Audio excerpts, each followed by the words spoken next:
CBSE class 12 chemistry 2024 के हम PYQs कर रहे हैं 15 सेट्स के। हमारी क्लास नंबर 2 है और हमारा चैप्टर नंबर 7 है अल्कोहल्स, फिनॉल्स एंड ईथर्स। इसमें हम लोग 5 टॉपिक्स करेंगे और अपने इस चैप्टर को पूरा करेंगे। टॉपिक नंबर 6 इस चैप्टर का सबसे इंपॉर्टेंट टॉपिक है। टॉपिक नंबर 6 हमारे preparation of alcohols and phenols. आप देख सकते हैं इसमें बहुत सारे क्वेश्चन पूछे गए, तो एक साथ एक एक करके हम लोग इसको डिस्कस करते हैं। बहुत ही ब्रीफ में करेंगे, पीडीएफ में अच्छे से हम लोग लैंग्वेज देखेंगे। पहला क्वेश्चन है which of the following compounds will give a ketone on oxidation with chromic anhydride.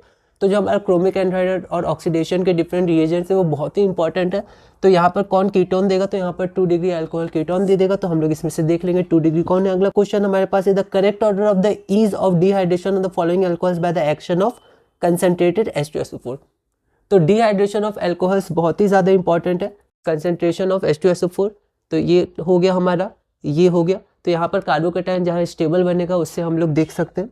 फिर अगला क्वेश्चन है हमारा dehydration of tertiary alcohols with CO at 573 kelvin. तो 3 डिग्री अल्कोहल से क्या बन जाएगा, हमारा अल्किन बन जाएगा। ये सब क्वेश्चन पूछे गए, बहुत ही बेसिक क्वेश्चन है, डायरेक्ट एनसीईआरटी के क्वेश्चन है। हम लोग अब अपना अगला क्वेश्चन देखते हैं। अगला क्वेश्चन हमारा phenol on reaction with aqueous bromine at room temperature. Phenol का रिएक्शन एक्वस ब्रोमीन से और ब्रोमीन CH2 में, ये दोनों बहुत ही ज़्यादा इंपॉर्टेंट रिएक्शन है। तो यहाँ पर फिनॉल और एक्वस ब्रोमीन का रूम टेम्परेचर पे जो हमारा रिएक्शन है वो 246 ट्राइब्रोमो फिनॉल दे देगा। ठीक है, ये हमारा ये क्वेश्चन रहा। ऐसा कोई ये सेम क्वेश्चन एक बार और पूछा गया है, क्योंकि डिफरेंट सबसेट्स हैं तो अलग अलग सेट्स में अलग अलग तरह से लैंग्वेज में सेम क्वेश्चन भी पूछे गए। अगला क्वेश्चन हमारे पास है phenol does not undergo nucleophilic substitution reaction easily due to, क्योंकि वहाँ पर पार्शियल डबल बॉन्ड कैरेक्टर होता है COH बॉन्ड में। तो ऑप्शन में हम लोग एक बार देख लेंगे। फिर अगला क्वेश्चन है which of the following is most acidic. तो ये हमारा हो गया मोस्ट एसिडिक। तो हमारे पास 4 ऑप्शन है। एसिडिटी से रिलेटेड बहुत सारे क्वेश्चन पूछे गए, तो हम लोग इसको ऑप्शन से एक बार देख लेंगे। अगला क्वेश्चन हमारे पास है ethanol on heating with conc H2SO4 413 kelvin क्या होगा। तो ये बेसिकली ईथर का क्वेश्चन है, क्योंकि यहाँ पर ईथर बन जाएगा, पर फिर भी मैंने इसको टॉपिक नंबर 6 में ले लिया। फिर अगला क्वेश्चन है हमारे पास phenol is less acidic than. तो एसिडिटी और एसिडिटी मेनली फिनॉल और अल्कोहल्स का उनका कंपैरिजन, ये सब बहुत इंपॉर्टेंट है। एसेशन रीजन में भी आया, डायरेक्ट क्वेश्चन में आया, लैंग्वेज क्वेश्चन भी इसमें पूछे गए। तो एसिडिटी ऑफ फिनॉल। अगला क्वेश्चन हमारे पास है which of the following is most acidic. तो फिनॉल, सब्स्टिट्यूटेड फिनॉल, अल्कोहल्स, उनका कंपैरिजन, ये सब बहुत इंपॉर्टेंट है। तो मोस्ट एसिडिक। अगला क्वेश्चन है which of the following has the lowest pK value. PK value और एसिडिटी, तो ये दोनों बहुत इंपॉर्टेंट है। अगर एसिडिटी ज्यादा होगा तो पीके वैल्यू उतना कम होगा, ये सब हमें ध्यान रखना है। तो which of the following has the lowest pK value. उसके बाद सेम क्वेश्चन, मतलब सिमिलर क्वेश्चन आया which of the following has the highest pK value. ठीक है, which one of the following compounds has the highest pK value, highest pK value. उसके बाद हमारा अगला क्वेश्चन है असर्शन रीजन टाइप। अब हमारा क्वेश्चन है, ठीक है, तो ये हो गया हमारा, अब हमारा असर्शन रीजन टाइप क्वेश्चन है। तो हम लोग एक बार इसको देख लेते हैं। असर्शन है phenol on reaction with aqueous NaOH gives sodium phenoxide और रीजन है this reaction suppose the acidic nature of phenol. ठीक है, तो ये एसिडिटी से रिलेटेड है। फिर अगला क्वेश्चन हमारे पास है अब हमारा अगला क्वेश्चन जो हमारे पास है वो क्या है, मैच द फॉलोइंग। ये पहला क्वेश्चन है जो मैच द फॉलोइंग आया हुआ है। तो यहाँ पर है match the reagents required for the following reaction. कुछ रिएक्शंस दिए, उनके रिएजेंट्स दिए, जैसे oxidation of primary alcohols to aldehyde, butane two 1 to butane 12, इन सब के रिएजेंट्स दिए, तो हमें इन्हें मैच करना है। अगला क्वेश्चन हमारे पास फिर से एसिडिटी, मतलब एसिडिटी ऑफ सब्स्टिट्यूटेड फिनॉल से, एसिडिटी से रिलेटेड क्वेश्चन है। असर्शन है para nitrophenol is less acidic than phenol और रीजन है nitro group is electron withdrawing and helps in the stabilization of para nitrophenoxide ion. ठीक है, तो यहाँ पर फिर से एसिडिटी से रिलेटेड ये क्वेश्चन बहुत ही बेसिक क्वेश्चन है। ठीक है, बस हमें देखते हैं इलेक्ट्रॉन विड्रॉइंग ग्रुप है तो एसिडिटी इंक्रीज करेगा, इलेक्ट्रॉन डोनेटिंग ग्रुप है तो एसिडिटी डिक्रीज करेगा। ऐसे करके हम लोग पीके वैल्यू और के वैल्यू में रिलेशन ला सकते हैं। वैसे के वैल्यू नहीं पूछा जाता है, पीके और एसिडिटी पूछा जाता है, तो हमें ध्यान रखना है। अगला क्वेश्चन हमारे पास फिर से है ब्रोमिनेशन ऑफ फिनॉल। तो आप देख सकते हैं यहाँ पर एक ब्रोमिनेशन का क्वेश्चन आया था, फिनॉल एक्वस ब्रोमीन। वैसे एक्वस ब्रोमीन, ब्रोमीन वाटर आप कुछ भी बोल सकते हैं। तो यहाँ पर bromination of phenol assertion reason type question. उसके बाद हम लोग अब अपना अगला क्वेश्चन देखते हैं। तो अगला क्वेश्चन हमारे पास फिर से एसेशन रीजन टाइप क्वेश्चन है, एसिडिटी ऑफ फिनॉल से रिलेटेड है। असर्शन है हमारे पास फिनॉल से stronger acid than alcohol, reason alkoxide ion is more stable than phenoxide ion. फिर से हमारा एसिडिटी ऑफ फिनॉल से रिलेटेड क्वेश्चन है। एसिडिटी बहुत ही इंपॉर्टेंट है, इनका कंपेरिजन बहुत ही इंपॉर्टेंट है। अगला क्वेश्चन हमारे पास स्ट्रॉन्गेस्ट बेस से related, which of the following species can act as the strongest base. तो स्ट्रॉन्गेस्ट बेस होगा यहाँ पर RO- R inductive effect plus I से और इलेक्ट्रॉन डेंसिटी इंक्रीज करेगा ऑक्सीजन पे, जिसका वो स्ट्रॉन्गर बेस हो जाएगा। अगला क्वेश्चन हमारे पास फिर से रिलेटेड है एसिडिटी ऑफ सब्स्टिट्यूटेड फिनॉल से। हम एक बार क्वेश्चन पढ़े तो असर्शन है paramethoxyphenol is a stronger acid than paranitrophenol और reason methoxy group shows plus I effect whereas nitro group shows minus I effect. तो plus I minus I electron withdrawing electron donating ये सब बहुत important है phenol substituted phenols alcohols में उनके comparison में। अब इससे रिलेटेड एक क्वेश्चन और आया है assertion है paramethoxyphenol is a stronger acid than metamethoxyphenol reason methoxy group exert plus R effect at both ortho and para position. तो प्लस आर माइनस आर इन सब पे हमें ध्यान रखना है। अगला क्वेश्चन जो है वो रिपीटेड क्वेश्चन, ये क्वेश्चन पहले भी आ चुका है। मैकेनिज्म लिखना है CH3CH2OH H+443 केल्विन पे हमारा इथीन देता है, ठीक है। इसका मैकेनिज्म डायरेक्ट MS मतलब मार्किंग स्कीम में भी डायरेक्ट NCERT का आंसर यहाँ पर लिखा हुआ है। अगला क्वेश्चन हमारे पास ये रिएक्शन है एक्वस NaOH CH2S+, ठीक है। तो ये हमारा डायरेक्ट कॉल-बेस्ड रिएक्शन है, हम लोग इसको कर सकते हैं। उसके बाद give the equations of the reactions for the preparation. 3 हमें करना है, वैसे 4 थे, एक हमने टॉपिक नंबर 4 में कर लिया था। 3 बचे salicylaldehyde from phenol, 2 methoxy acetophenol from anisole and picric acid from phenol. तो हमें इक्वेशंस लिखना है, ठीक है। उसके बाद हमारा फिर से देखिए ब्रोमिनेशन ऑफ फिनॉल है, उसका रिएजेंट क्या है। तो ये बहुत ही ज़्यादा इंपॉर्टेंट है ब्रोमिनेशन ऑफ फिनॉल, उसके कुछ स्पेसिफिक क्वेश्चन हमारे पास है।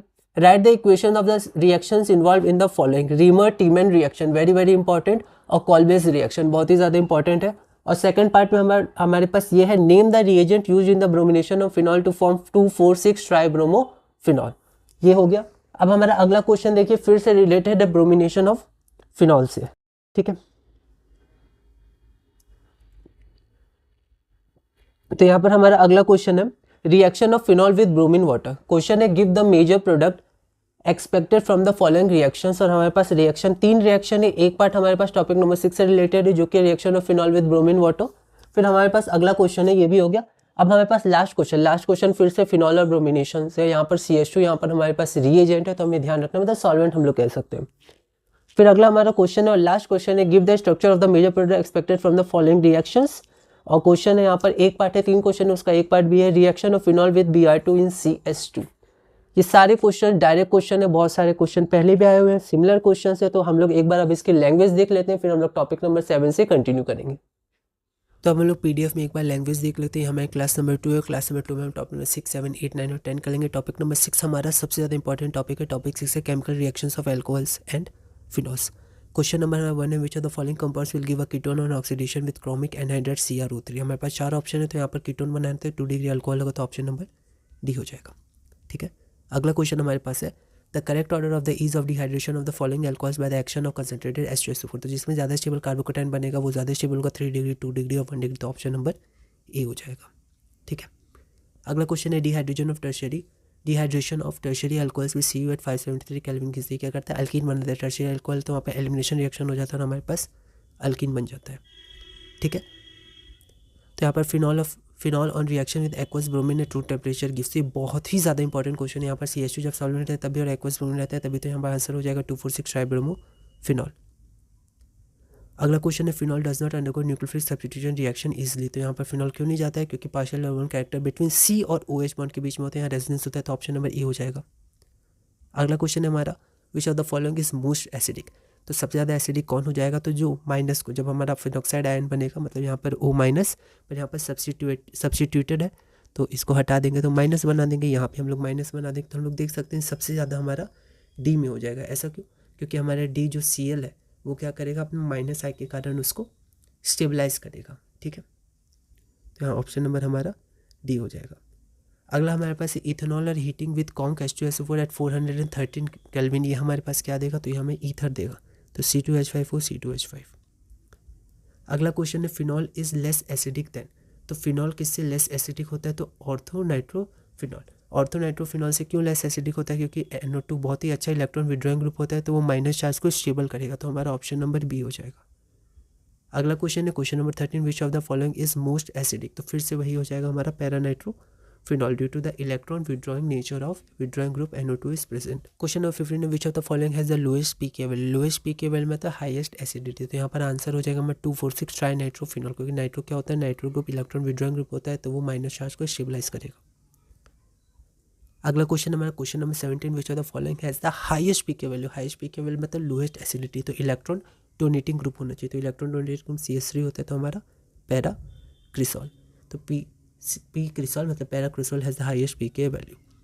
अगला क्वेश्चन हमारे पास एसर्शन रीजन टाइप क्वेश्चन है, इसको हम लोग थोड़ा ध्यान से देखेंगे। एसर्शन क्या है, phenol on reaction with aqueous NaOH give sodium phenoxide और रीजन है this reaction supports the acidic nature of phenol. अब देखिए दोनों स्टेटमेंट तो सही है।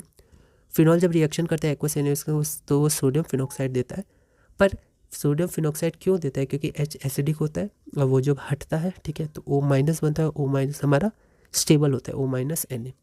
लेकिन यहाँ पर रीजन में सिर्फ दिया है this reaction support the acidic nature. Acidic nature तो सही है, लेकिन सोडियम फिनॉक्साइड क्यों बनता है ऐसा तो डायरेक्टली एक्सप्लेन नहीं कर रहा है, तो इसका पर मार्किंग स्कीम में ऑप्शन ए ही दिया है, तो मैंने ऑप्शन ए ही लिख दिया है। Both assertion and reason are true and reason is the correct explanation of the assertion. इसको एक बार आप भी देख लीजिएगा। अगला क्वेश्चन है हमारा असर्शन रीजन। असर्शन है paranitrophenol is less acidic than phenol, ये गलत है।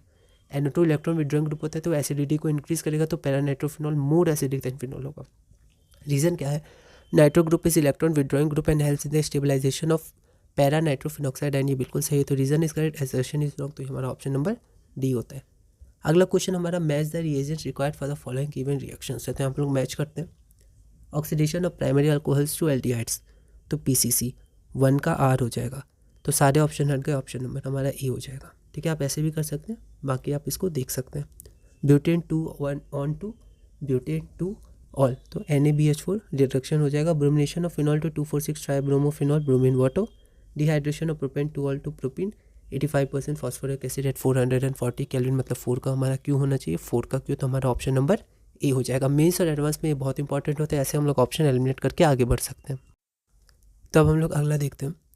Assertion bromination of phenol can be carried out even in the absence of Lewis acid, और रीजन हमारा है OH group of phenol has the highest activation effect, तो हमारा दोनों सही है। ब्रोमिनेशन को हम लोग लुइस एसिड के मतलब एब्सेंस में भी कैरी आउट कर सकते हैं, क्योंकि OH ग्रुप जो होता है फिनॉल में वो हाईली एक्टिवेटिंग ग्रुप होता है, तो यहाँ पर both assertion and reason are true and reason is the correct explanation of assertion. ये अच्छा क्वेश्चन था, इसको आप ध्यान रखिएगा। अगला क्वेश्चन फिर से असर्शन रीजन टाइप क्वेश्चन है। Phenols are stronger acids than alcohols, और रीजन है alkoxide ion is more stable than phenoxide ion, ये हमारा सही है। मतलब phenols are stronger acid than alcohols, ये तो हमारा सही है। Alkoxide ion is more stable than phenoxide, ये गलत है, क्योंकि फिनॉक्साइड आयन में हमारा रेजोनेंस हो जाता है, जिस कारण वो स्टेबल हो जाता है। अल्कोक्साइड आयन में ऐसा नहीं होता है, प्लस आई इफेक्ट के कारण आर का वो और ज़्यादा डिस्टेबलाइज करता है, तो वो स्ट्रॉन्गेस्ट बेस होता है, मतलब स्ट्रॉन्गर बेस होता है एज कम्पेयर्ड, तो ऑप्शन नंबर सी हो जाएगा। अगला है हमारा which of the following species can act as the strongest base, तो यहाँ पर देखिए हमारे पास जो एल्कोक्साइड आयन है C प्लस आई इफेक्ट के कारण आर और ज़्यादा इलेक्ट्रॉन डेंसिटी इंक्रीज कर देता है ऑक्सीजन एटम पे, तो वो ज़्यादा स्ट्रॉन्ग बेस हो जाता है, तो ऑप्शन नंबर हमारा C हो जाएगा। अगला क्वेश्चन फिर से हमारा एसिडिटी से रिलेटेड है। एसर्शन और रीजन। एसर्शन है paramethoxyphenol is a stronger acid than paranitrophenol, ये गलत है, क्योंकि पैरानाइट्रोफिनॉल में नाइट्रो जो इलेक्ट्रॉन विट्रॉन ग्रुप होता है वो क्या करता है, इलेक्ट्रॉन डेंसिटी को अपनी तरफ लेता है, मतलब स्टेबलाइज करता है नेगेटिव आयन को या अनायन को। और पैरामिथॉक्सीफिनॉल में जो हमारा CH3 या OCH3 होता है वो क्या करता है, इंक्रीज करता है डेंसिटी को, तो वो क्या होता है, वीकर एसिड होता है। पर अगर हम लोग यहाँ पर रीजन देखें तो रीजन हमारा methoxy group shows plus I effect whereas nitro group shows minus I effect, पर यहाँ पर जो हमारा जो मिथॉक्सी ग्रुप होता है वो प्लस आई इफेक्ट शो नहीं करता है, ऐसे यहाँ पर माइनस आई होना चाहिए, क्योंकि OCH3 है ना, ऑक्सीजन है, तो oxygen minus I effect show करता है। लेकिन यहाँ पर अगर रीज़न भी गलत हो जाएगा तो फिर assertion is wrong, reason is wrong, ऐसा तो कोई ऑप्शन होता है नहीं, तो यहाँ पर हम लोग फिर भी डी के साथ ही हम लोग को जाना चाहिए। पर फिर भी methoxy group plus R effect show करता है, अगर यहाँ पर प्लस आर होता तो सही होता, पर हमारे पास और कोई ऑप्शन है नहीं। इस क्वेश्चन को एक बार आप भी देख लीजिएगा, तो यहाँ पर मैं मार्किंग स्कीम के संग जो डी है उसी के संग हम लोग जाते हैं। Reason R is true but assertion is false, आप भी एक बार इसको मार्किंग स्कीम में भी चेक कर सकते हैं और इस क्वेश्चन को एक बार आप देख सकते हैं। अगला क्वेश्चन हमारा फिर से एसिडिटी से रिलेटेड है। Paramethoxyphenol is a stronger acid than metamethoxyphenol, methoxy group exert plus R, ये सही है, और at both ortho and para position, तो रीजन तो हमारा पक्का सही है।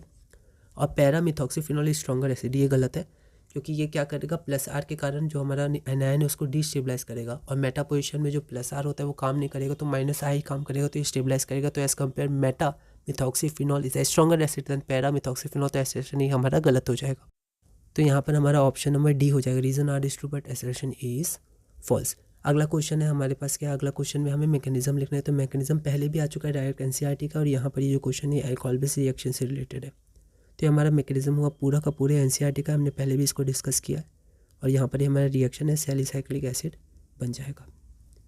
अगला क्वेश्चन हमारे पास इक्वेशन है, तो हमारे पास salicylaldehyde from phenol to methoxy acetophenol from anisole और पिक्रिक एसिड फ्रॉम फिनॉल, तो यहाँ पर ये पहले भी क्वेश्चन आ चुके हैं, ठीक है, डायरेक्ट क्वेश्चन है, तो यहाँ पर ये हमारे रिएक्शंस हो गए। अगला हमारे पास है write the equation of the reactions involve in the following Reimer reaction, Kolbe's reaction और सेकंड पार्ट है name the reagent used in the bromination of phenol to form 2,4,6 tribromophenol. तो ये हमारा हो गया रीमन रिएक्शन। ये तो बहुत बार आया हुआ है, बहुत इंपॉर्टेंट है। Call based reaction very very important. और यहाँ पर रिएक्शन मतलब रिएजेंट हमारा क्या यूज होगा, तो ब्रोमीन वाटर या एक्वस ब्रोमीन भी आप लिख सकते हैं। अगला क्वेश्चन हमारे पास है give the structure of the major product expected from the following reaction. हम सी करेंगे टॉपिक नंबर 6 में reaction of phenols with bromine water. ये बहुत ही ज़्यादा इंपॉर्टेंट है, तो ये हमारा आंसर हो गया। अगला क्वेश्चन हम लोग देखते हैं। अगला क्वेश्चन हमारे पास क्वेश्चन नंबर 39 है रिएक्शन मतलब क्वेश्चन हमारा give the structure of the major product expected from the following reactions. और हमारे पास ऑप्शन नंबर मतलब क्वेश्चन नंबर बी है reaction of phenol with Br2 in CH2। तो ये हमारा मेजर प्रोडक्ट ये हो जाएगा। ठीक है, एक बात और, क्वेश्चन नंबर 38 में सिर्फ स्ट्रक्चर पूछा गया था। आप यहाँ देखिए, ये हमारे पास लिखा है सिर्फ structure, give the structure of the major product. तो यहाँ पर मैंने पूरा रिएक्शन लिखा है, तो आपको रिएक्शन नहीं लिखना है तो आप इसको हटा सकते हैं, आप सिर्फ इसको लिख सकते हैं मेजर प्रोडक्ट। या तो इसको लिखिए या इसको लिखिए, और इसमें इसको लिखिए, इसमें सिर्फ इसको लिखिए। ठीक है, तो आप ऐसे कर सकते हैं, बिल्कुल है ना, आप यही करिएगा क्योंकि सिर्फ स्ट्रक्चर बोला है, give the structure of the major product.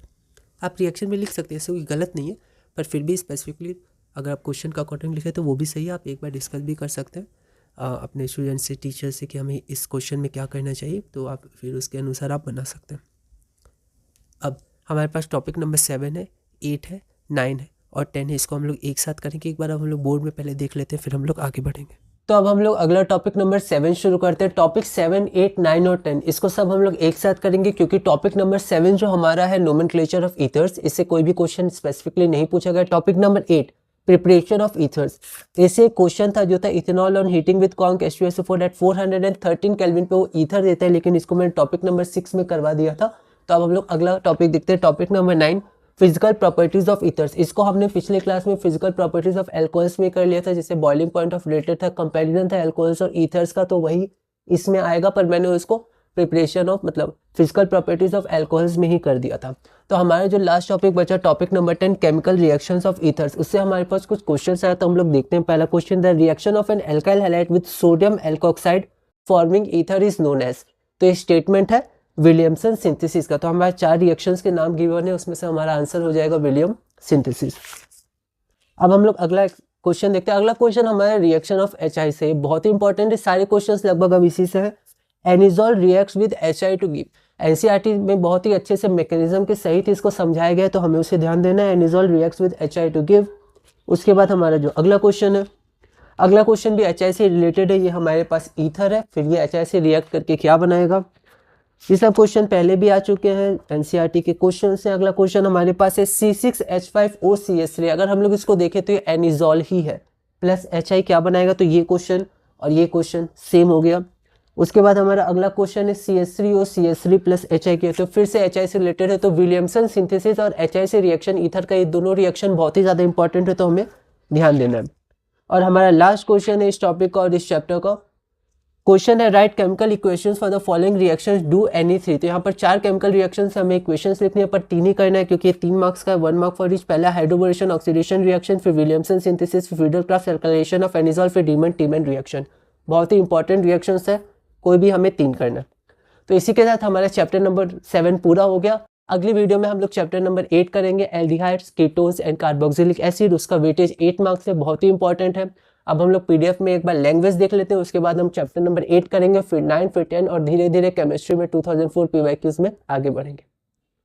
तो हम लोग टॉपिक नंबर 7, 8, 9 और 10 एक साथ करेंगे। टॉपिक नंबर 7 जो हमारा नोमेनक्लेचर ऑफ ईथर्स, जैसे कोई डायरेक्ट क्वेश्चन है। Topic number 8 preparation of ethers है, उसको हम लोग टॉपिक नंबर 6 में कर लिया था। Ethanol on heating with conc H2SO4 at 413 kelvin, ये ईथर बनाता है, तो हम लोग इसको पहले ही कर चुके हैं। तो आगे बढ़ते हैं। टॉपिक नंबर 9 हमारा फिजिकल प्रॉपर्टीज ऑफ ईथर।